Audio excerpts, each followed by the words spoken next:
नमस्कार, आदाब, सत श्री अकाल, जय भीम, जोहार। मेरा नाम है नवीन कुमार।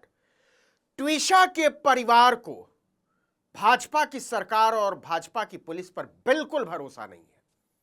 मॉडल और एक्ट्रेस, एक वकील की बीवी और डिस्ट्रिक्ट महिला जज की बहू ट्विशा शर्मा का शव भोपाल में अपने ससुराल में फांसी के फंदे से लटका मिला था। सास कहती है कि बहू नशेड़ी थी और डिप्रेशन में रहती थी, वहीं परिवार कहता है कि यह दहेज, हत्या और उत्पीड़न का मामला है। लेकिन डबल इंजन सरकार की डबल निकम्मी पुलिस पहले दिन से मामले को रफा दफा करने में लगी है। बवाल बढ़ा तो जांच सीबीआई को सौंपनी पड़ी, लेकिन यह सवाल अपनी जगह कायम है कि डबल इंजन की सरकार में कौन बचा रहा है ट्विशा शर्मा के हत्यारों को। और जरा सोच कर देखिए कि अगर यही लड़की ट्विशा शर्मा होती और आरोपी समर्थ सिंह के परिवार की जगह कोई साजिद, सुलेमान, सैफ या सरफराज होता तो अब तक कहां कहां बुलडोजर चल चुका होता। लेकिन मामला एक ब्राह्मण लड़की और ठाकुर लड़के के बीच का है तो हिंदू हृदय सम्राटों का खून पानी हो चुका है।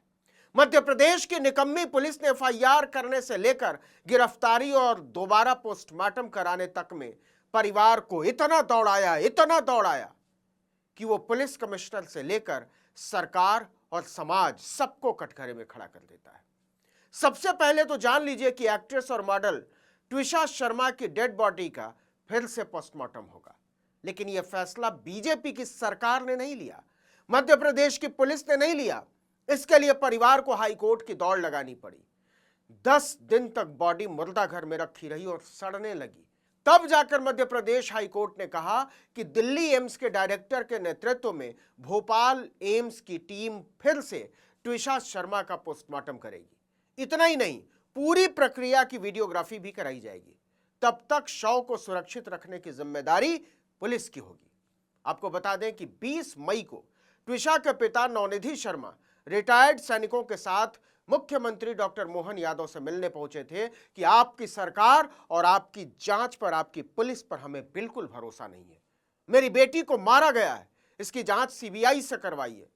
जब हर तरफ से दबाव बढ़ने लगा तो ट्विशा की मौत के 10 दिन बाद राज्य सरकार ने सीबीआई जांच के लिए केंद्र सरकार को चिट्ठी लिखी। अब जरा समझिए कि कैसे मध्य प्रदेश की सरकार ट्विशा शर्मा केस में मजाक कर रही है।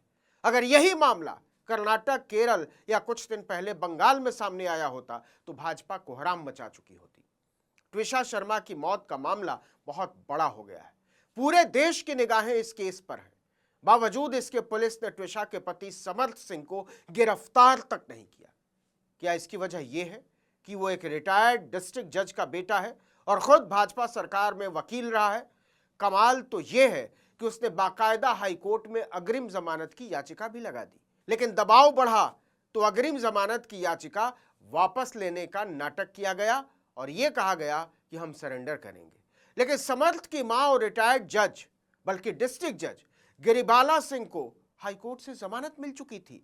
जनता का गुस्सा देखते हुए ट्विशा शर्मा के आरोपियों को बचाने की हर मुमकिन कोशिश कर रही सरकार हाईकोर्ट में जमानत रद्द करने के लिए याचिका लगाती है। इस पर सुनवाई जस्टिस अवनिंद्र सिंह की अदालत में होनी थी, लेकिन सुनवाई के दौरान जज साहब मामले को डिवीजन बेंच के पास भेज देते हैं।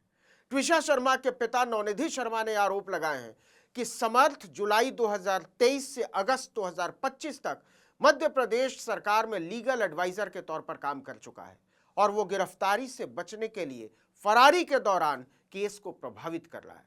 वहीं नवनिधि शर्मा ने पुलिस कमिश्नर संजय सिंह को चिट्ठी लिखकर कटारा हिल्स थाना प्रभारी सुनील दुबे को हटाने की मांग भी की है, क्योंकि सुनील दुबे ने कहा था कि शव को लंबे समय तक सुरक्षित रखने के लिए -80 डिग्री तापमान चाहिए होता है और उसकी व्यवस्था हम नहीं कर सकते। ट्विशा का शव 13 मई से एम्स भोपाल के मुर्दा घर में रखा हुआ है। एम्स भोपाल के फॉरेंसिक विभाग के अनुसार उनके मुर्दा घर में -4 डिग्री तापमान की सुविधा है। ट्विशा के पिता ने आरोप लगाया कि सबने मिलकर उन्हें मूर्ख बनाने की कोशिश की। अमेरिका में भी डेड बॉडी को रखने के लिए -80 डिग्री की व्यवस्था नहीं होती, इसके लिए -4 डिग्री तापमान ही पर्याप्त होता है। असल में यह पूरा पैनिक भोपाल पुलिस और मध्य प्रदेश की सरकार की ओर से जानबूझकर क्रिएट किया गया, जिससे परिवार जल्दी से जल्दी बॉडी लेकर रवाना हो जाए। परिवार अड़ा हुआ था कि हम मरते दम तक दूसरे पोस्टमार्टम की मांग को लेकर लड़ते रहेंगे। ट्विशा के पिता नवनिधि शर्मा ने आरोप लगाया कि हमसे शव के सुपुर्दगी नामे पर जबरदस्ती साइन कराए गए, जबकि हमने बॉडी ली ही नहीं थी। एफआईआर दर्ज करने में भी लेट लतीफी की गई। पुलिस की ओर से कहा गया कि बॉडी की सुपुर्दगी लेने के बाद ही एफआईआर दर्ज होगी, जबकि ऐसा कोई नियम है ही नहीं।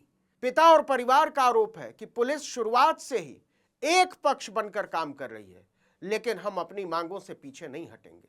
वहीं ट्विशा के चाचा लोकेश शर्मा ने आरोप लगाते हुए कहा कि पुलिस और न्यायपालिका दोनों मिलकर हमें कंफ्यूज कर रहे हैं। पहले पुलिस कमिश्नर संजय सिंह ने दूसरे पोस्टमार्टम के लिए हामी भरी। अगले ही दिन उन्होंने कहा कि यह उनके अधिकार क्षेत्र का मामला ही नहीं है, कोर्ट ही इस पर फैसला कर सकता है। परिवार कोर्ट पहुंचा, वहां भी पुलिस की तरफ से यही कहा गया कि मामला उसके अधिकार क्षेत्र में नहीं आता। परिवार ने इल्जाम लगाया है कि शासन प्रशासन पूरी तरह से ट्विशा की सास रिटायर्ड जज गिरिबाला सिंह के साथ मिला हुआ है। क्राइम सीन को अब तक सील नहीं किया गया है, घर खुला हुआ है और सबूत मिटाने का काम जारी है। आपको बता दें कि पूर्व रिटायर्ड जज गिरिबाला सिंह को पुलिस की ओर से 3 नोटिस जारी किए जा चुके हैं, लेकिन न तो उन्होंने नोटिस का कोई जवाब दिया है, न ही बयान दर्ज कराने के लिए हाजिर हुई है। पुलिस 12 दिन से उनकी आरती उतार रही है। इतने गंभीर आरोपों के बावजूद सास तो सास पति समर्थ सिंह को भी गिरफ्तार नहीं किया गया है। कमाल की बात तो यह है कि ट्विशा की सास और पूर्व जज गिरिबाला सिंह ने उल्टा प्रेस कॉन्फ्रेंस करके अपनी बहू को ही नशेड़ी और अवसाद की मरीज बताया। गिरिबाला सिंह ने कहा कि बहू ने गर्भपात कराया था और इसके बाद से डिप्रेशन में रहती थी। गिरिबाला सिंह ने यह भी कहा कि शादी के बाद ट्विशा में नशे की आदत के संकेत मिले थे और वो गांजा लेने के लिए दिल्ली जाने की जिद करती थी। देश में इसे लेकर गंभीर प्रतिक्रिया सामने आई और इसे गिरिबाला सिंह की नीचता कहा जाने लगा। गिरिबाला सिंह ने यह भी कहा कि ट्विशा खुद शादी का प्रस्ताव लेकर आई थी और उसने मेरे बेटे को कोई सुख नहीं दिया। वहीं मॉडल और एक्ट्रेस ट्विशा शर्मा की संदिग्ध परिस्थितियों में मौत के मामले में एक सीसीटीवी फुटेज भी सामने आया है, जिसमें मौत से पहले वो घर की छत की तरफ जाती दिखाई देती है। सीसीटीवी फुटेज में ट्विशा शाम 7:20 पर सीढ़ियों से ऊपर जाती नजर आ रही है। सीढ़ियों पर पीले रंग की टी-शर्ट पहने एक युवक घुटनों के बल बैठा नजर आ रहा है। ट्विशा की सास गिरिबाला सिंह इन्हीं सीढ़ियों के बगल वाला गेट खोलकर जाती दिखी।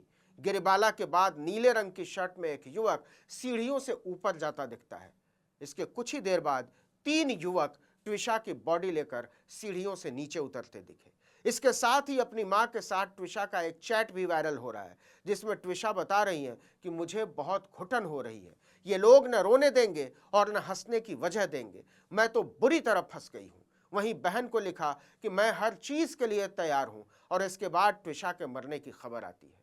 जरा सोच कर देखिए कि सारी घटनाएं ऐसे ही घटती और लड़का मुसलमान होता तो अब तक क्या क्या हो चुका होता। इस वीडियो में इतना ही, लेकिन अगर आपने आर्टिकल 19 इंडिया को अब तक सब्सक्राइब नहीं किया तो फौरन कर दीजिए, बेल आइकॉन दबाइए, घंटी जैसी आकृति लाइक कीजिए और कमेंट करके बताइए हमारा वीडियो आपको कैसा लगा। हमारा ट्विटर हैंडल है article19_India और मेरा ट्विटर हैंडल है नवीन जर्नलिस्ट। नमस्कार।